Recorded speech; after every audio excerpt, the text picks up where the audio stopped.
I have always enjoyed animation, from classic Looney Tunes cartoons to feature-length films. The genre mostly caters to a young audience, and while there is nothing wrong with that, the best animated stories are ones that children and adults can value.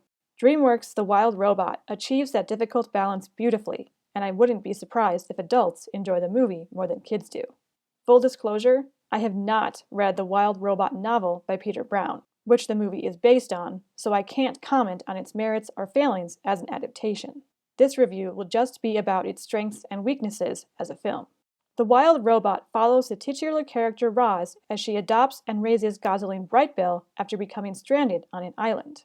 Roz must teach Brightbill to fly before winter so he can migrate with the other geese, but she finds the task much more difficult than anticipated, and her emergency transmitter continually offers the easier option of summoning a rescue ship. The animation is stunning. The movie looks like a living painting. I really appreciate that it didn't follow the style of most contemporary animated films, which have a very similar default appearance. The sound design is great, the music is a perfect fit, and the voice acting is excellent. Again, I can't say if the film is a good adaptation or not, but you can tell a lot of heart and soul went into making it, and the people who worked on it did so with passion. One of the ideas this movie touches on is that something good can come from tragedy.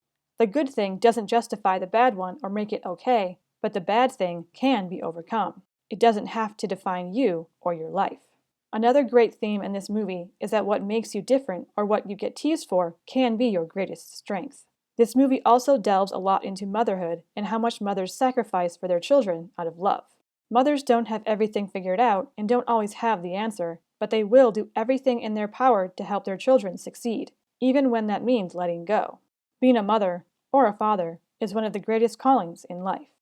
There is some very, very subtle environmental ridiculousness, and I mean very subtle. Blink, and you'll probably miss it. The only reason I noticed it was because my radar for modern garbage is pretty sensitive.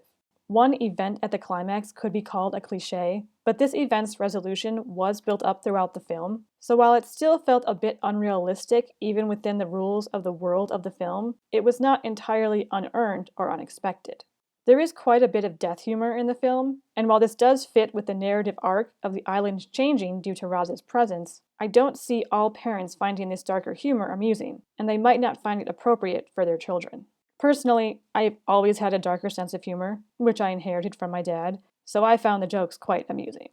The Wild Robot is a beautiful animated film, and just a beautiful film. It knows children are able to recognize timeless themes even if they can't articulate them, and it wraps those themes in a story about a robot and a goose that adults won't mind watching over and over again.